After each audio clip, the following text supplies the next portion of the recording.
If you carry a firearm and discharge your weapon in self-defense, you could face hundreds of thousands of dollars in legal fees and expenses. So carry the protection of CCW Safe, Self-Defense Legal Services membership. Upfront payment of all criminal and civil defense costs with no out-of-pocket for members.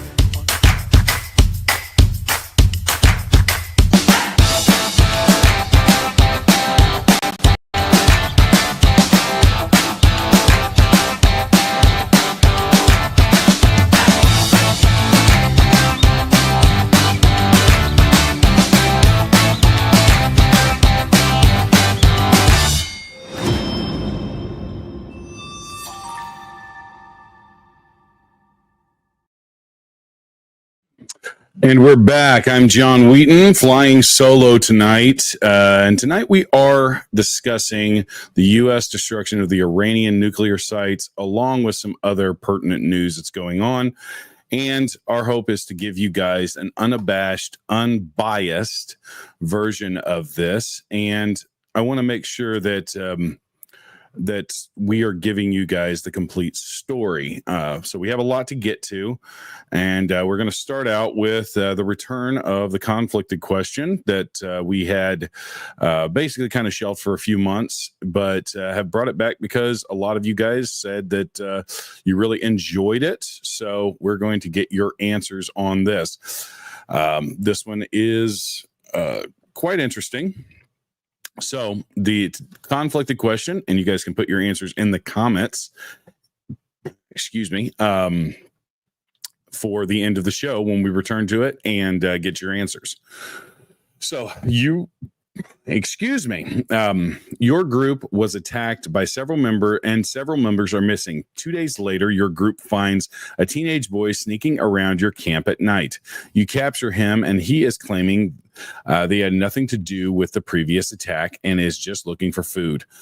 Some of your group believe that he may be a scout from a rival group, and he may know sensitive information about your missing team members. Would you release him after questioning? If not, how far would you be willing to go to extract information from a potentially innocent person? So this is an interesting question, and a lot of these are kind of moral dilemma questions. So we will return to that at the end of the episode. This one may go a little bit longer than an hour because we have a lot to get to. Typically we try and keep these at an hour in length just because we want to respect you guys' time and give you a quick, concise rundown of the news of the day. There's a lot of it and a lot of things going on in the world. So let's get into it. But before we really dig into it, I'd like to encourage everybody who hasn't already, go over to our Substack and sign up for a free account. It's absolutely free. And you get our Saturday Watch Guide, which is a list of everything that we have published throughout the week with thumbnails, links, and descriptions. So it's kind of just a quick rundown for you guys. And we give you guys that absolutely free as a thank you for signing up for a free account. There are other options if you guys want to sign up for a paid membership, totally fine, but at least go over and sign up for one of those free memberships and you'll never miss out on an episode because you didn't get notified. Notification on new content is the number one method that big tech uses to suppress everybody, and when we're over the target, it seems to happen even more. Also, if you guys use the code EATMEAT and get 10% off at Carnivalt, let me get this up here because I got my first installment of it yesterday, as a matter of fact. This is chicken breast. It's raw, uncooked, and you just really rehydrate it, and it's just like fresh chicken breast. I cannot wait to try this out. I'm going to turn this into some tacos because I love tacos. So I'll let you guys know how this turns out. But I'm really excited about this. If you guys are interested in some long freeze-dried food that's going to last for a very long time as a part of your prep, go check out Carnivalt and use the code EATMEAT, and you'll get 10% off your order. And that's another way to help us out. So we have a few headline news items, and I actually expanded this past the three. So first off, I really wanted to go and give you guys the rundown on this. And this is a issue that happened today in Michigan, in Wayne, Michigan. This was apparently an attempted shooting at a church, Crosspoint Community Church. And this was thwarted by a security guard at the church. I'm going to play this video. We probably won't play it all. It's about 2 minutes long. We warned of this yesterday, that we may see an increase in attempted attacks on religious symbols as a result of the bombings that happened yesterday. And we do know that Iran has cells in this country. We are extremely confident in that, based off of a lot of intelligence that we have gotten from very reliable sources that we know personally. So let's look at this, and we'll talk about it for a minute.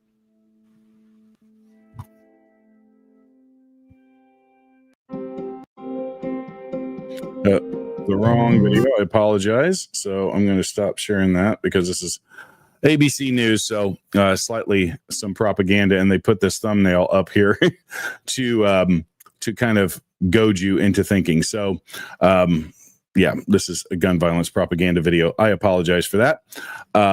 This is actually what we wanted to talk about. An alleged active shooter intent on attacking a Michigan church on Sunday was shot and killed by a security guard, authorities said. The shooting unfolded at around 11:15 local time at Crosspoint Community Church in the Detroit suburb of Wayne, according to the Wayne Police Department. Law enforcement sources said the suspect drove a Nissan truck into the church and opened fire. The Wayne Police Department confirmed on Facebook that the suspect was shot and killed by a security guard at the church. At least one victim was shot in the leg during the attack, according to the police, and the police are investigating the Facebook live stream at Crosspoint Community Church service, in which gunshots can be heard as the members of the congregation are seen rushing to evacuation. And the video that has actually been circulating is actually of a kids service being evacuated. A bomb sniffing dog was brought to the scene by the Michigan State Police, and the police bomb squad were also brought to the scene, according to officials, but there was no immediate confirmation from the police that the explosives were involved in the incident. Now, I did reach out to our good friend of the show, has been on the show very many times. He's a very good brother in Christ, Keith Graves, Christian Warrior Training, and I would highly suggest you guys go over and sign up for his Substack as well. Just sign up for a free account. He gives a lot of information out on these attacks, much more detailed than we can get into, because we're giving kind of a broad swath of the news. But I did reach out to him and say, hey, what do you know about this? Currently, it appears it was a 31-year-old male, white man. I'm not sure what his ideological alignments were. Just because he's white doesn't mean that he's not some sort of radical. We've seen this before, radicalized people, but it is apparent that he was trying to inflict a lot of pain on some little kids and people just wanting to go to church. The next story, and then we're going to get into some of the other top news, was this. And this was in Syria. A Greek Orthodox church in Syria was bombed on Sunday during divine liturgy. Now, the Greek Orthodox Church is Christian Orthodox. They're pretty closely aligned with a lot of your Protestant as far as like the structure. They're much more liturgical, so it kind of looks like a mixture of Protestant and Catholic. Orthodox, very, very, very, very much is kind of like that Reformation era church. This church was very heavily intertwined in Russia when the communist revolution happened and was driven out and tried to be squashed by communism. So they've been through a lot, but there was a suicide bombing that killed at least 22 at a church at a Orthodox church in Syria. So 63 were wounded. So this is a big attack, and I would very, very much venture to say that this has terrorist leanings in it. As you can see, some of these pictures are very, very harrowing. So let's pray for those people. You know, we as people that are Christians, we feel for any Christians across the country and across the world that fall victim to these attacks that are, in my opinion, very clearly motivated by terrorists and Islamic extremists. So, going to the next order of the top of the news, we're going to look here. Iran orders the closure of the Strait of Hormuz, putting 1/5 of the world's oil supply at risk. So this is the next.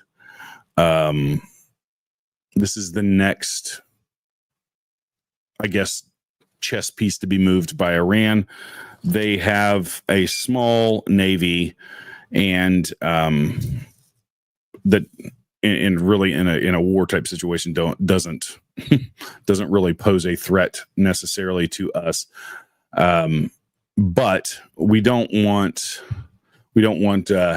any more escalations, in my opinion. I am not for us going to war over this stuff. And but I will say that when you start messing with oil, when Israel attacked last week, this really put a squeeze. I talked about this last Sunday about the effects that this would have on China, as far as the exports from Iran is like 15% of China's oil imports, and is a sizable portion of how they build up their strategic reserves. And they immediately started building them up because they thought, well, if we're not getting any oil from Iran, we're going to have to maybe enter a deal with Russia, all of those kind of things. So the Strait of Hormuz is also something that we have to keep an eye on. This is an aggressive move, and it appears to be a direct retaliation to Operation Midnight Hammer, which was the attack that happened yesterday in Iran. So we're going to keep our eyes on this, and this is very, very a very, very interesting development. So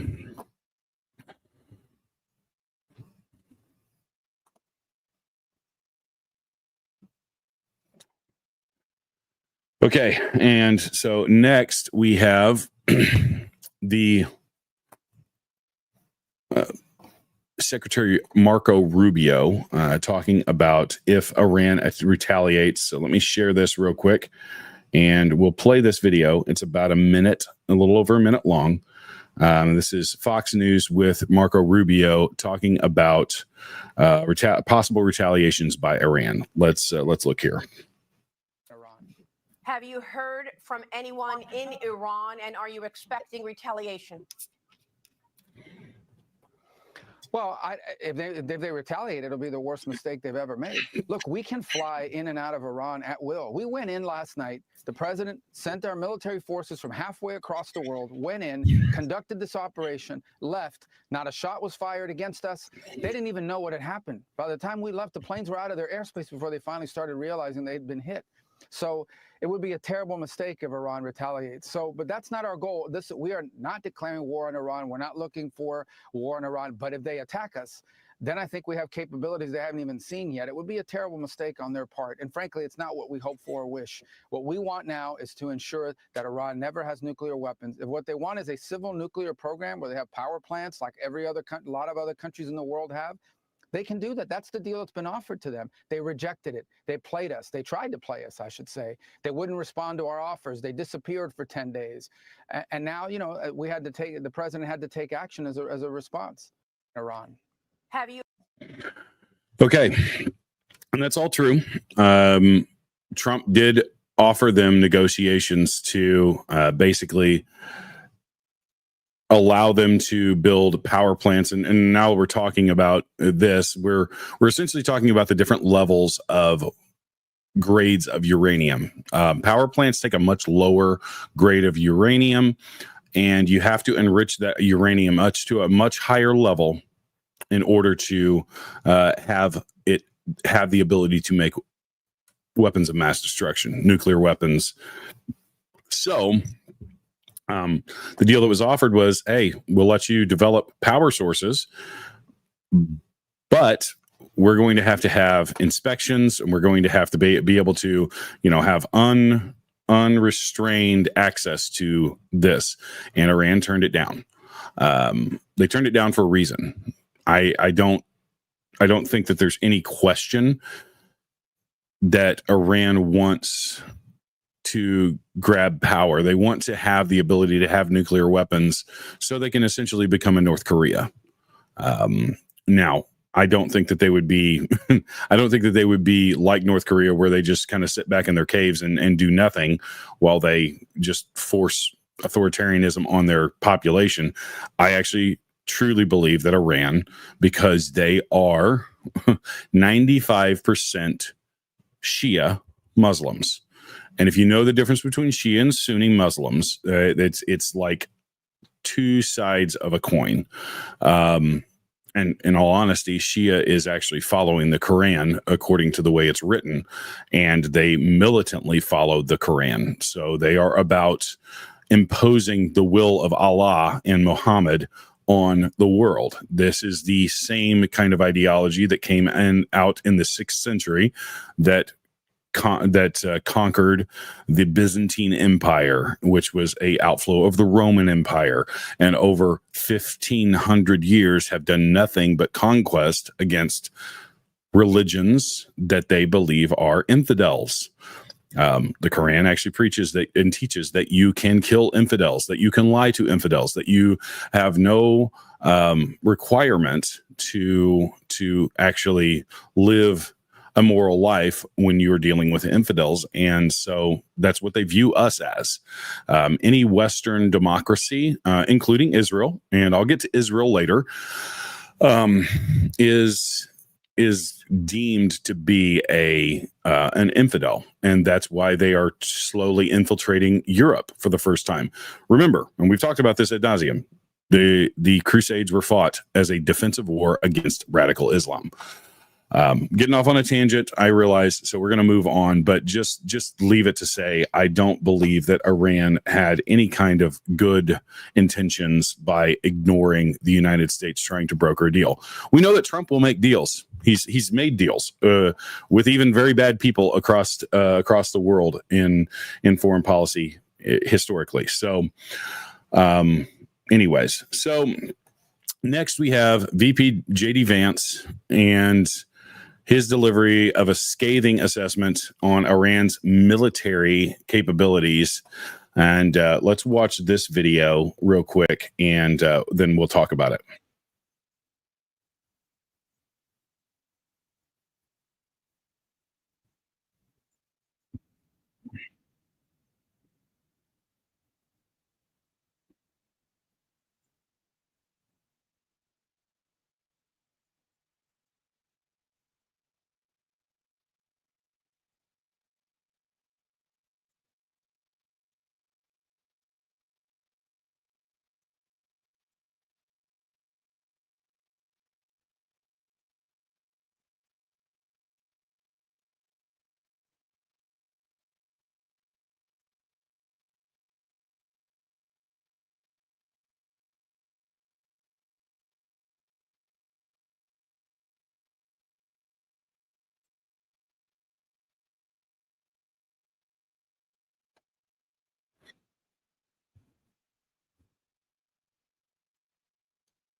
So, in my opinion, I do believe that Iran is currently crippled militarily, and all they have to do and to resort to will be terrorist acts. I don't think that they can wage a large scale war based off of the way that Israel went in and attacked them. And the strategic way in which they took out all of their radar and surface-to-air missile installations with drones, and then 200 airplanes strike. This was basically a week ago, last Thursday, and now basically Iran doesn't really have a whole lot of necessarily modern technology to throw. They threw a lot of missiles, and they've missed with a lot of those missiles trying to hit Israel, and Israel's Iron Dome and other defense systems have taken out the vast majority of those. And what was going on at that time was that Israel was able to target, when they would fire up a missile barrage, Israel was actually able to target and say, oh, there's where their sights are, because they could see them lighting up, and they were firing barrages trying to overwhelm the Iron Dome. And Israel was retaliating based off of looking at the areas of which these missiles were coming from, and they were just basically taking out the missile silos and launch facilities and launch vehicles as fast as they were spinning them up. So then Iran basically backed off to where they were firing less than 10 missiles and rockets at a time, and those are super easy for the Iron Dome and other defense systems to take out.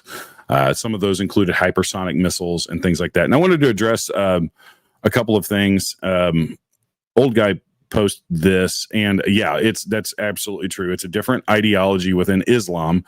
Basically 18th century was when the Wahhabism, I think I'm pronouncing that correctly, is a conservative revivalist movement within Sunni Islam. And it's kind of basically what you think of like Saudi Arabia and a couple of other places. Saudi Arabia, the Saudi royal family, they would ascribe to this, and it's a much more conservative version of Islam. So that's really the difference between Sunni and Shia. Shia still adheres to the ancient teachings, which was really like Ottoman. Think of Ottoman Empire, all of those places, very much in line with more of the Shia worldview. So thank you for that clarification, old guy. Really appreciate it. So yeah, it's, wait, I'm seeing no sound. Are you guys, you guys have to be able to hear me because people are responding to the things I say. Is it no sound on the videos? Apologies.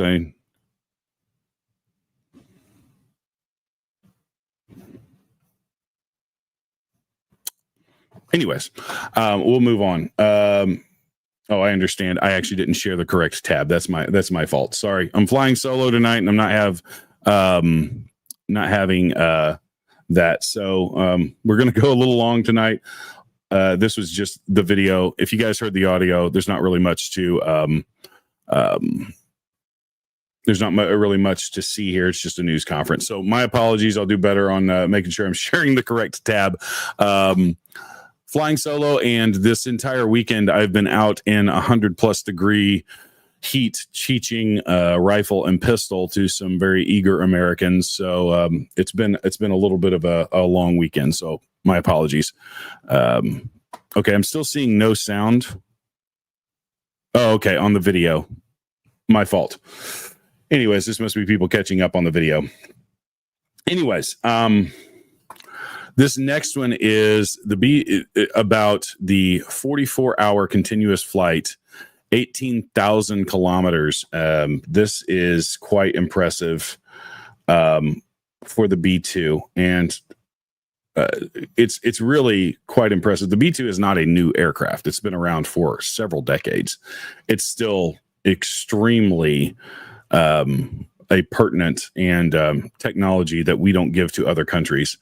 It can carry a heavy payload, and it has advanced stealth technology. anyways, so let's watch this 37-second video, and then we'll talk about the B2 shortly to get a little bit of context of the technology that we use.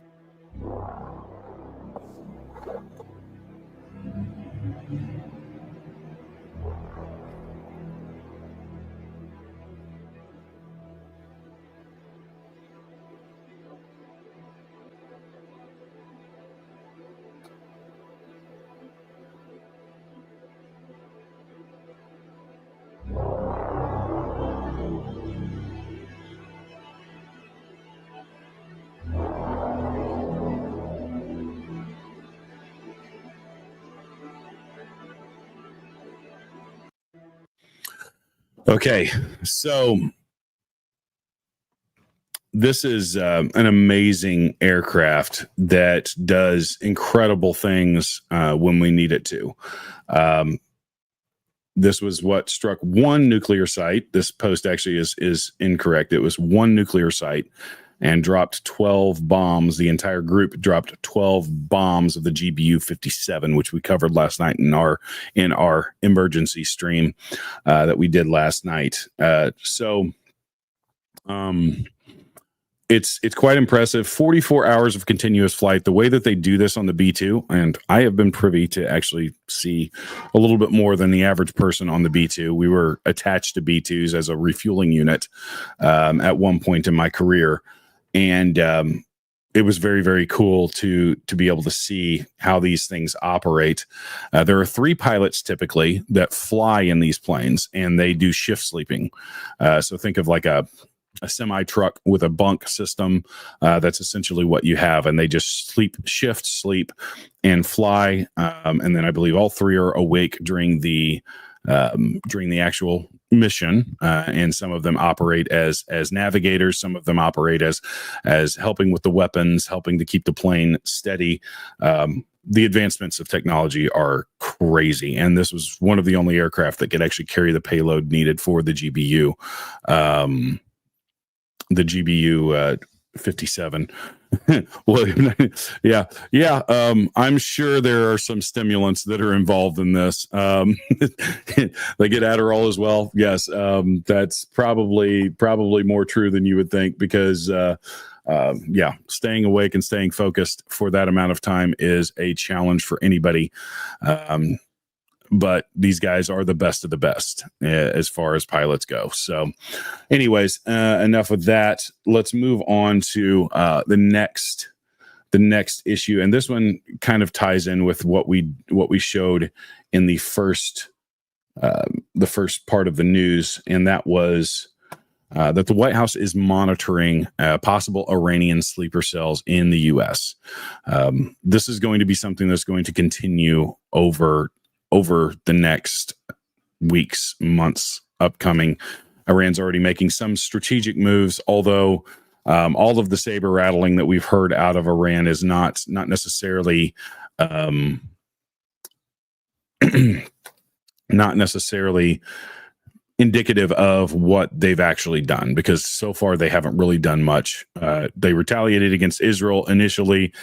I think they're probably going to be a little bit more tempered and try and make moves like shutting down the Straits of Hormuz and things like that before they directly attack us. And I truly believe that they're left with very little recourse but to just do terrorism style attacks. Now, that's no small thing, because we also know that with the porous border that we've had over the last 4 to 5 years, many terrorists have slipped through that southern border and are now probably in this country with marching orders that if they get a specific call to wake up the sleeper cell, then they carry out attacks. So we have to think and be vigilant about this, because it's important that we do so for the sake of our family, community, and our country.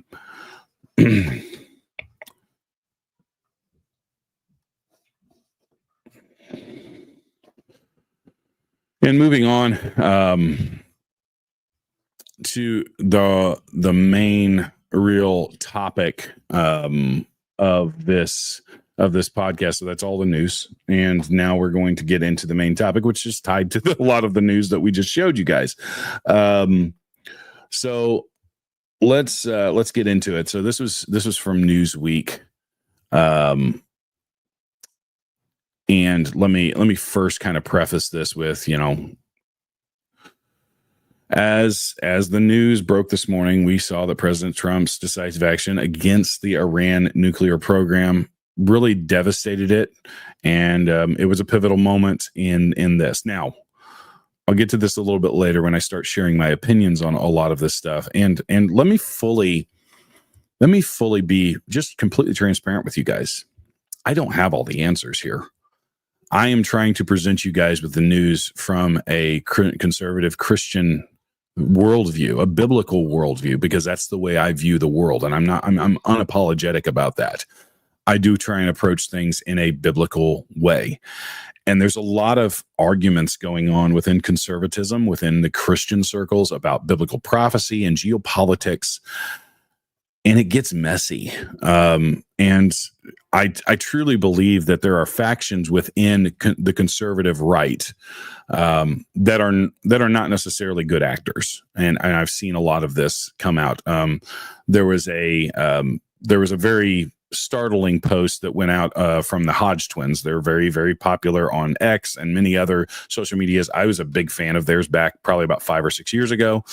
And one of their social medias posted a pro-nuclear strike or pro strike on the nuclear program in Iran, and that was on Facebook. And then they were posting constantly on X to be completely and totally like anti-Trump, and now they're never Trumpers and all this stuff. And it was just kind of an amazing contrast and I think a cautionary tale for us. We have to be careful of the kind of people that we are consuming. And they later came out and said, oh, well, our Facebook accounts ran by this woman and we don't. Well, that's actually probably worse, that you're not actually at least informing the people that, hey, this is kind of our view now. And to me, it just kind of showed the fact that, oh, you guys are just trying to make money based off the platform. And X is very volatile right now. So you're doing stuff on volatile on X, and then you're posting the pro Trump is never wrong posts on Facebook. So we have to be careful with that. And full transparency, my mind can be changed based off of information. And I think anybody that's intelligent, anybody that has critical thinking skills can understand that, hey, I may say something now, and 2 weeks later, I may have to say that I was wrong about it. I'm perfectly okay with that, because I want to be honest with you guys. And I'm consuming this news and analyzing this news at the same pace that you guys are. And so, if we get involved in a foreign war, I'm probably going to have a little bit of a different view, because I don't want to be involved in any more foreign wars. And my biblical prophecy worldview has changed based off of me doing a lot of reading and a lot of praying and a lot of soul searching, and basically diverging from the way that I was taught when I was growing up, because I was taught like Ted Cruz was. And so there's a lot going on here in my personal views and the way that I'm actually looking at this, and the way that I'm going to bring this stuff to you guys. I don't want you guys to think that I'm just a cheerleader for a specific person or a specific political party. I want to bring you guys the news, and then I want to tell you guys, hey, I don't know all the answers, and I'm going to give my best guess as to what's going on.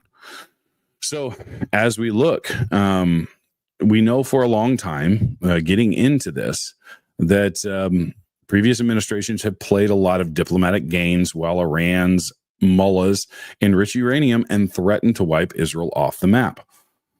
And we can get into a discussion about Israel. I'm not a big fan of the leadership in Israel, but I understand that there's a lot of people in Israel that are innocent.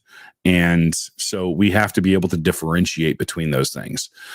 President Trump's actions reminds us that a personal responsibility extends to national leadership. Remember, when we're talking about how this all came to be, how this was brought to fruition, how it was actually sped up, and that was Barack Hussein Obama. He gave Iran more freedom to enrich uranium and gave them money, pallets of cash. We remember this. This was less than a decade ago. So now we're looking down the barrel of a loaded gun that we loaded. So, and then we can also get into the geopolitics of the history of really that Iran came about by some failures by the CIA and other intelligence agencies during the revolution. So, and I'm not going to get into that because that's not the story that we're talking about. But what I'm trying to say with all of this is extremely complex. And this is not just, I don't believe it's as simple as, oh, we're doing the bidding of Israel, because we partly created this monster of Iran through some very, very bad geopolitical decisions. And I think that really what Trump is facing is much like what he was facing with economic issues that were brought on by Biden, the border issues that were brought on by previous administrations that allowed all of this bad stuff to happen. So we don't know all of the stuff that is going on. So yeah, this is a really, really, really bad situation that I don't think anybody wanted. But the reality is sometimes the stuff that you don't want, you still have to deal with. So it's the biblical principle of reaping what you sow. And our country showed some bad things. I am a proud patriotic American, but we have done some bad things in the past, and our government has been very corrupt and wicked at times. And and I think that part of the reason that they hated Donald Trump so much was because he represented a counter to a lot of that. So I am still holding my final judgment on this. But as far as we go, the United Nations Security Council met in an emergency session on Sunday afternoon with the organization in New York's headquarters. I still don't think we should have the UN in our country. We shouldn't even be a part of the UN because who cares? To address the rising tensions of the Middle East after the U.S. struck the Iranian nuclear facilities. Secretary General Antonio Guterres urged members of the council to act with reason, restraint, and urgency, stressing that they cannot and must not give up on peace. So, what we know so far, strike fully obliterated the sites. Trump says Iran condemns as a criminal act. Israel welcomed U.S. involvement.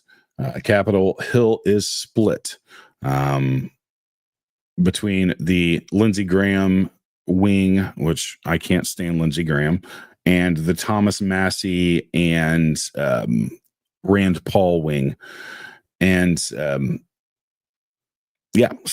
this is this is really a porous situation, and we've got to remain open to the truth. Because there's a possibility we may not like the truth. There's a possibility that a lot of these people that are going out and just reflexively bashing the action don't understand the full story. So we have to be willing to be able to have our minds changed, but also to stand up for the absolute truth no matter what. Next, the BBC. What we know about U.S. strikes on the 3 Iranian nuclear facilities. So President Trump says that the U.S. carried out a successful bombing on the 3 nuclear sites. We already know that, and they have been obliterated. On Sunday, the Pentagon said it will take time to fully assess the effect of the attack though it appears that all sites sustained extremely severe damage. Israel says that they were in full coordination with the U.S. in planning the strikes. Iranian officials have confirmed that the facilities were struck, but denied that they suffer a major blow. That's typical for intelligence reasons. The strike marks a significant escalation in the ongoing war between Iran and Israel. So that is what we were seeing. Now, I'm going to do full disclosure here. I don't necessarily like this, but I also am considering the source, and I know that Trump is very much into trying to guide things with his words. So Iran, Israel, live update. Let me go ahead and refresh this because these are live updates. So President Trump on Truth Social did float the make Iran great again, and that regime change was not necessarily a bad thing. Let me go ahead and say this. I don't disagree with him.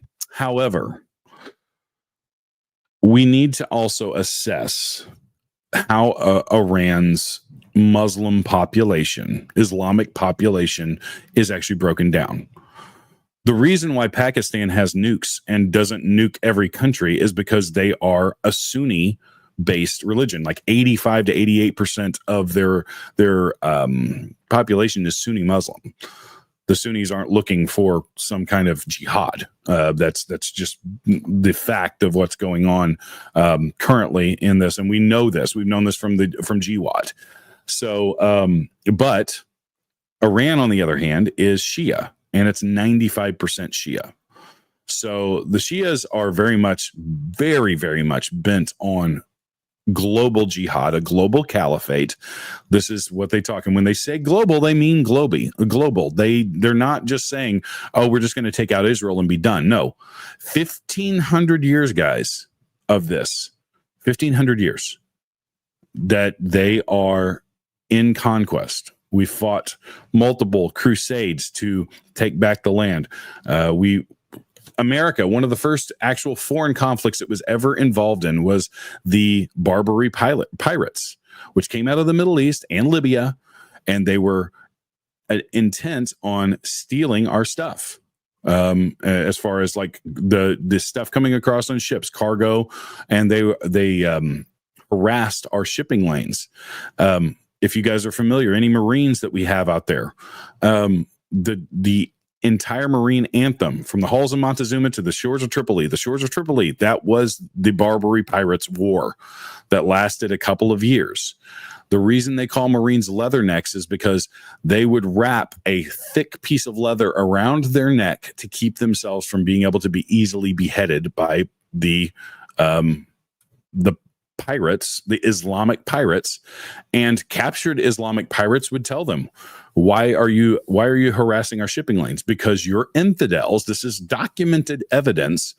You are infidels, and we have the right to take your stuff because you're infidels. So they don't care. Make no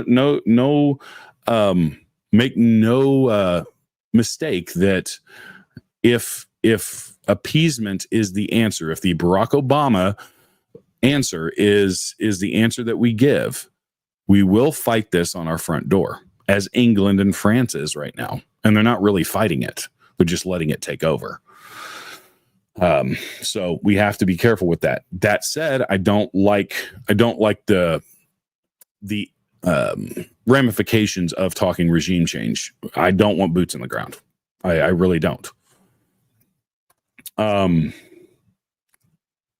Next, live updates for this. U.S. strike in Iran, 3 key Iranian facilities. We already know this. Were obliterated.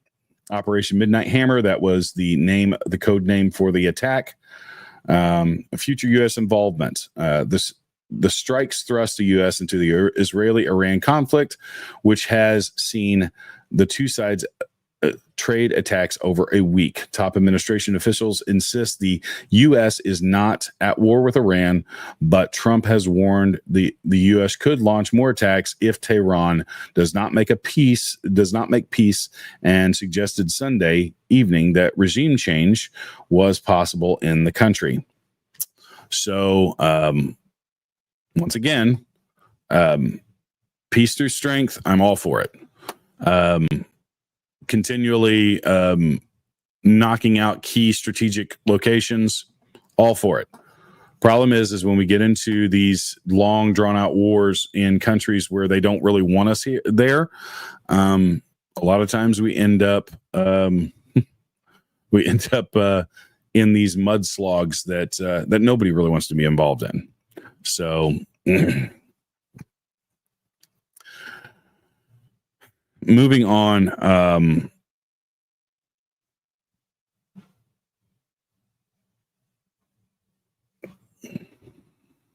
I'm just going through the comments real quick. Apologize when I'm by myself.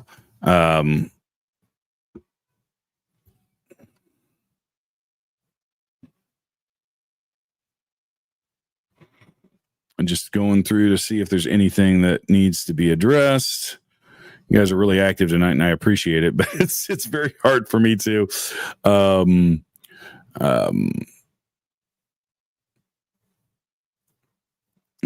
keep up with all of the chats. So, anyways, yeah, Robert, I understand, and please understand, I'm not. I am for our country being successful and being powerful and being a force for good. And as we find out more and more, there's been a lot of utilization of our resources for bad things. And I don't like that. And I don't want to be, I don't want us to be known for that. That said, we also have to be able to look critically at this stuff. Islam's not going to stop. Radical Islam's not going to stop just because we stopped supporting Israel. Let's just be honest. They're not. They never have. And we have centuries to prove that. So their destruction of Western civilization and anything that is based on Christianity is their ultimate goal when it comes to that. So, again, we're going through this. So military officials have provided additional details. So the Operation Midnight Hammer, revealing that the mission involved B-2 Spirit, multiple B-2 Spirit stealth bombers supporting E-18G Growler electronic warfare. So you guys have seen these in the movies. I'll bring one up here real quick. The EA-18 is usually a commercial plane that has been fitted with a radar array, and they give real-time intelligence to I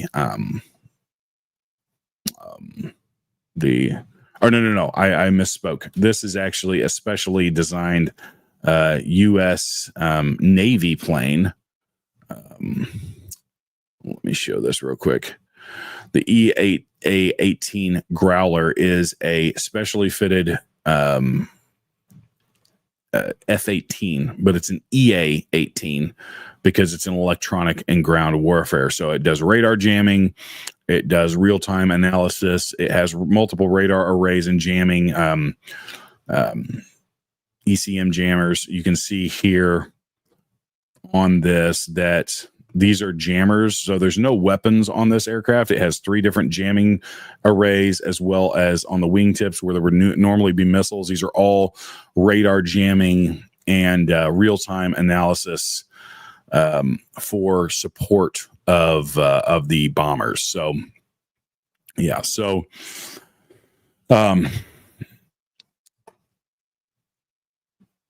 the Growler and the Prowler. So one of them is called a Prowler. So that's what threw me out. That's the Air Force one. So anyways, and that's not a fighter. That's much more of a commercial style jet. So anyways, moving on. So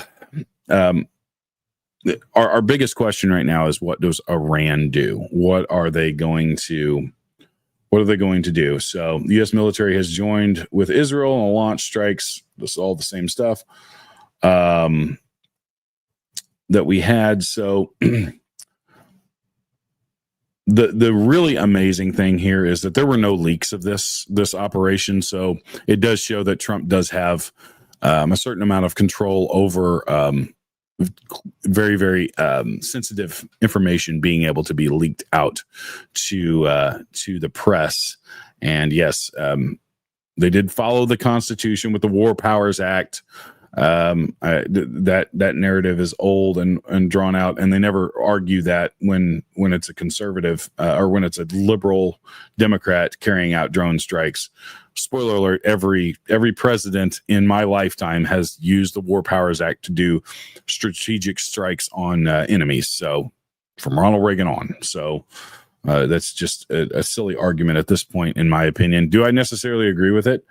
Well, I mean, we fought a lot of wars and spent a lot of monies that weren't actually wars. So yeah, that's kind of neither here nor there. But that argument is pointless at this point.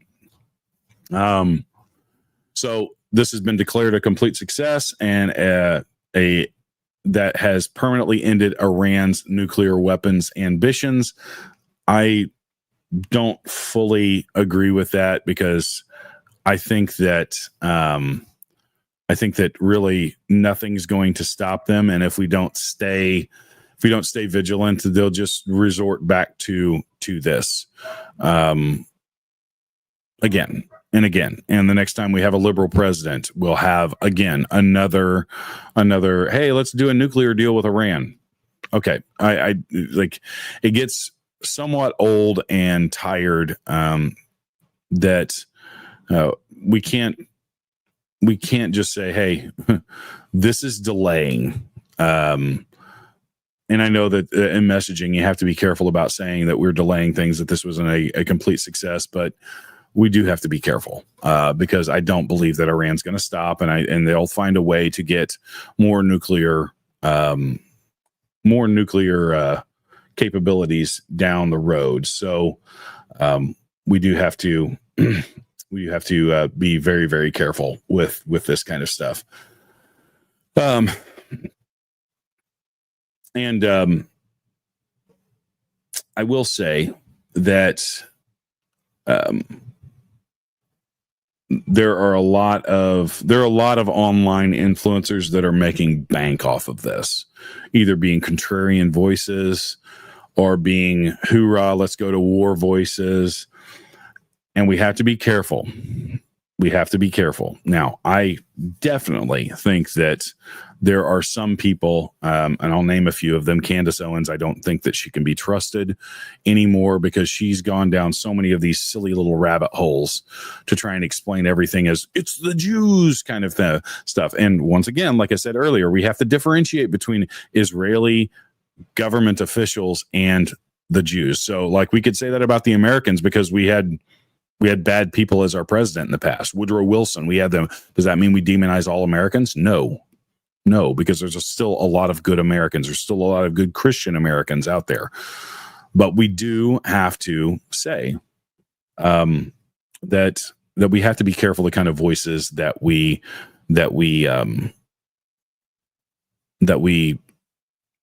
follow and we listen to.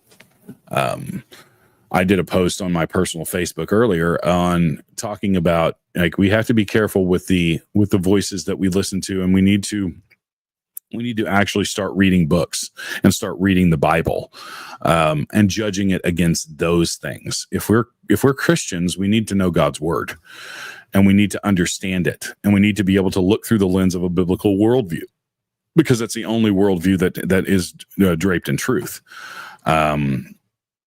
So there's a lot of things that we have to be extremely cautious about, and extremely use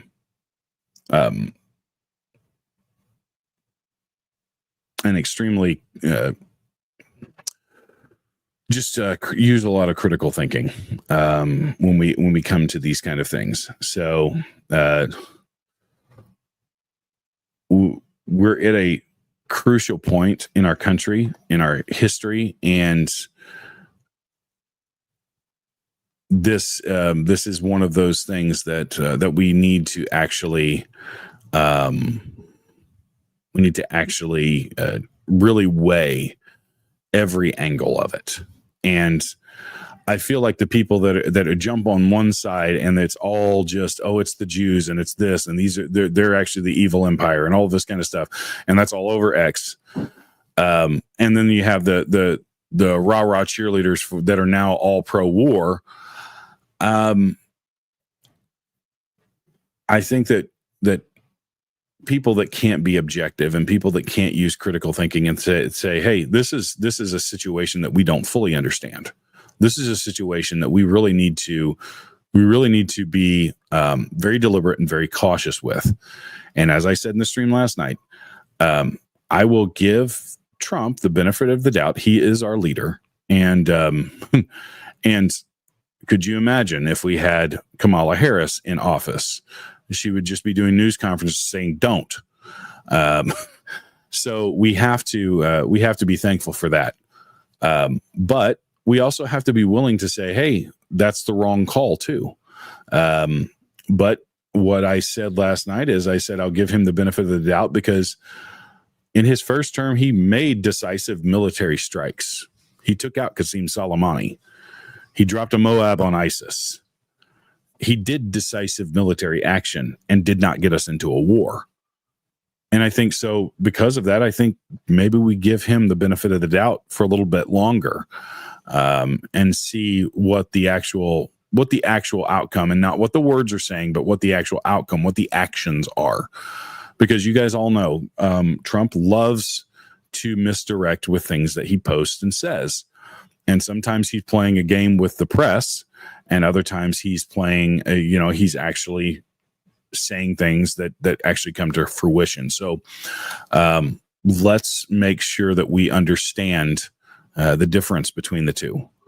One thing I will say, in repeating what I've been saying the last several days, Trump is not an idealist. He is a pragmatist. In other words, he's going to work for his interests, and the instant that something is not in his interests, he will change course. We have seen him change course on these types of things based off of outcomes, based off of where he sees things going. So we're along for the ride either way, guys. So we're going to have to basically ride this roller coaster out, and it's going to be a roller coaster. But also what other people are not talking about is like, we didn't go into a recession. The economy actually rebounded, and the trade war actually worked, and income levels and pay rates are actually up for the first time since Trump's last presidency. And in the last 40 years, the only time that we've seen those increases, substantial increases, is under his leadership. So there's a lot of good going on aside from this. With that being said, do I want us involved in another foreign war, another mudslog? No. And are there people on our side in politics that want that because they enrich themselves off of it, off of the blood of young American men and women? Yeah. Yep. Absolutely. And I'm not going to deny that at all, because it's the truth. And we have to understand to be able to differentiate between those things, and also understand that we don't have all the answers. So vigilance, taking care of the things that we actually can affect. And this is how I'm going to close this out. Start taking care of the things that you can actually have an effect on. And that's your family and your community and your church and your local politicians. Let's start there. And we have made this argument many a times. You're not going to be able to, with a Twitter post, and nobody really is. Like, Candace Owens is not going to affect Donald Trump by a Twitter post. Neither are we. So we need to actually start just taking stock in the things that we can affect. Be prepared in your local area, in your life. Prepare yourself physically, mentally, and spiritually for what could be hard times ahead. And I'm not saying that it's definitely going to be that way, but we need to be prepared. So if you're not training, if you've got a bunch of survival equipment and you've never trained with it, no offense, but you're going to be dead if things get really bad. You're just going to be a Walmart for people that actually did train with their equipment, and they're just going to kill you and take it from you. And I know that's blunt, but that's the truth. You need to know how to handle yourself in situations where you have, you may face a terrorist attack. We saw it today in Syria, and a potential one in Michigan at church services. Well, that's something that a lot of us go to every week. So talk to your church about the security team. Talk to your church about what you need to do. Go check out Keith Graves' YouTube channel and his Substack for information. He does a lot of free training for church security teams. Go to Righteous Savages. We have a lot of training stuff coming up. In fact, I'm getting ready to do one on how to equip your vehicle for an emergency potential terrorist attack. That's our next video that's going to come out next week. So you guys need to consume that content. I'm not telling you not to consume the content, but after you do, Go actually put it into practice. Don't just sit there and go to the next entertaining video. Don't just go to there and learn more information. Go out and actually do what you need to do. Learn where the pitfalls are. Learn where your weak points are, and actually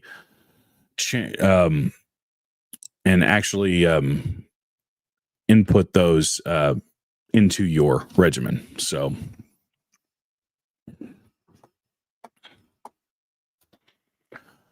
anyways, I'm going to say that before we sign off, we don't know what the future holds. We don't know where this is going, and we'll continue to brief you guys on the situation as it goes. So one of the best ways that you guys can actually find out real information and real time updates is by going over and signing up for a free Substack account, and you'll get the Saturday Watch Guide and access to some of our content there. There's also an option for you to go through and sign up for a paid account. You get a lot more information on what's going on in the world, and you get survival guides, all of that kind of stuff. So don't hesitate. Don't forget to go over to CCW Safe for self-defense coverage, Carnivalt for high-quality meats. If you're into survival preparation, you need to go ahead and go over there and get signed up for them. Use Eat Meat and get 10% off, so that you guys can actually start stocking up on good quality protein for your preps. Yeah, David Russell, I would like to actually say it's really funny because I haven't actually posited a single Fox News rah-rah speech on any of this all episodes. So I don't know where you're getting this from, but totally fine, man. That's your opinion. Anyways, moving on to the end. As we go through these harrowing and very, very concerning moments in history, we need to actually take stock in the things that we care about and the things that we know. And we know that that God is in control, that we are very much at his mercy and grace, and we need to spend time praying for what it comes next and what the future holds, and praying for him to guide in everything, in every way, because only he knows the truth and how everything's going to work out. And if we trust in him, we can absolutely make it through this, because he wins in the end, and we definitely need that. So until we actually come back and meet again, I'd like to leave you guys with two thoughts. One is geopolitics is very, very complex, and if you do any kind of study or reading about that, you understand that this is the truth. There's a lot of moving parts, and there's a lot of corruption that you have to deal with. Otherwise, nothing gets done.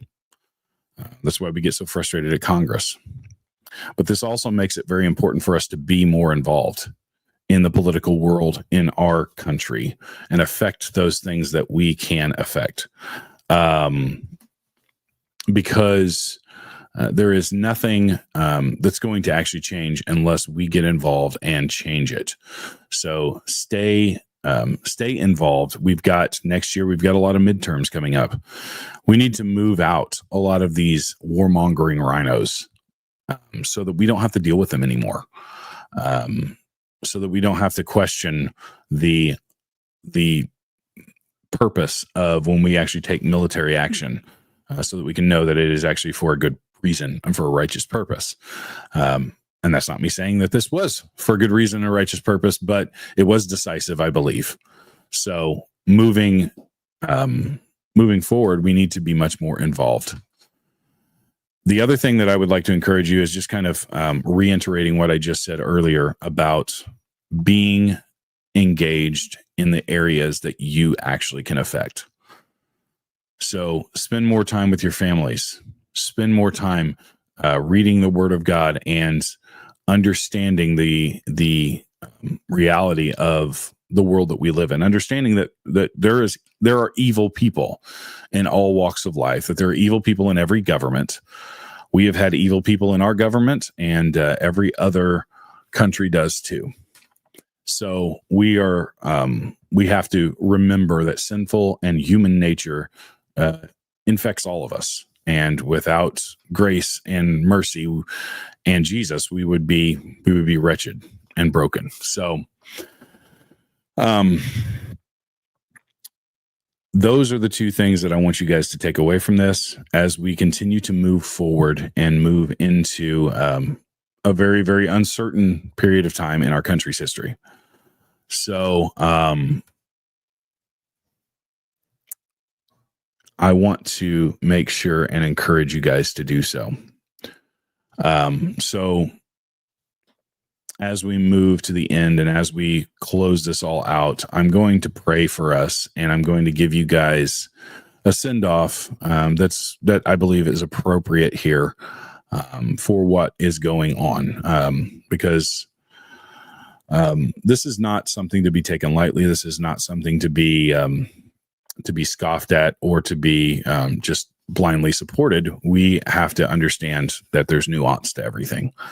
And so without further ado, I'm going to go ahead and pray for us, and then we're going to sign off. And I will talk to you guys very soon. Tomorrow, Chris will be back with another episode, and I'm sure much more detail on this.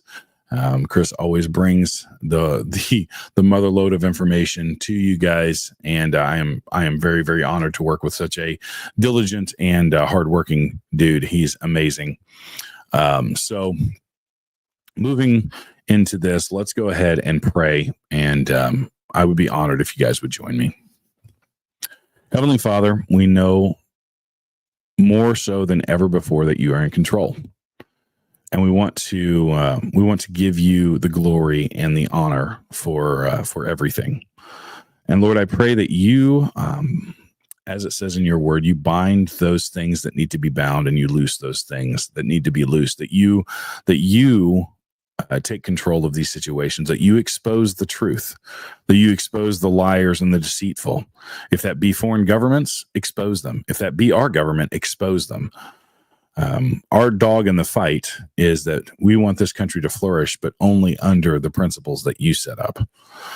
So if someone is doing evil in the world, they need to be exposed. And I pray that you work within your power, which is limitless, to expose those things, that you give us the truth, and that you give us discernment to know the truth, that you not let us fall prey to false things that we see on the internet, but that we would be able to discern those things and be able to say, no, that does not line up with the worldview, with a biblical worldview. So Lord, I pray that you give us safety, that you give us health, and that you help us to come back to you even more so than we have. And I pray that anyone that doesn't know you would feel the pull of you tonight.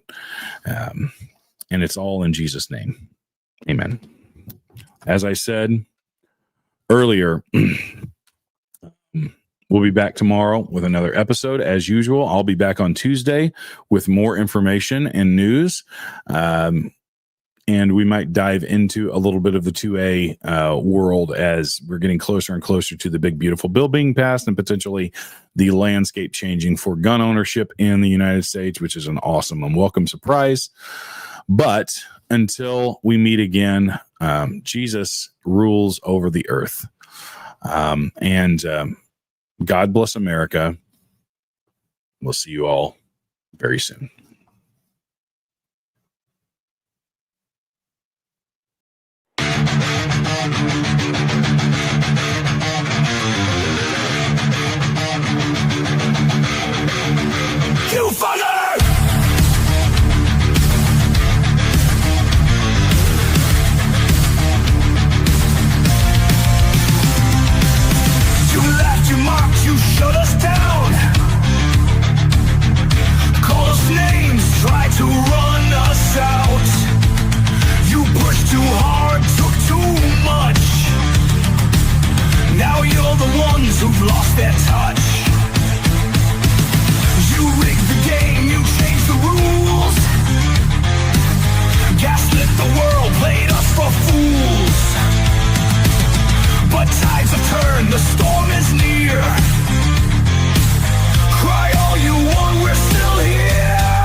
censorship, lockdowns, all your control.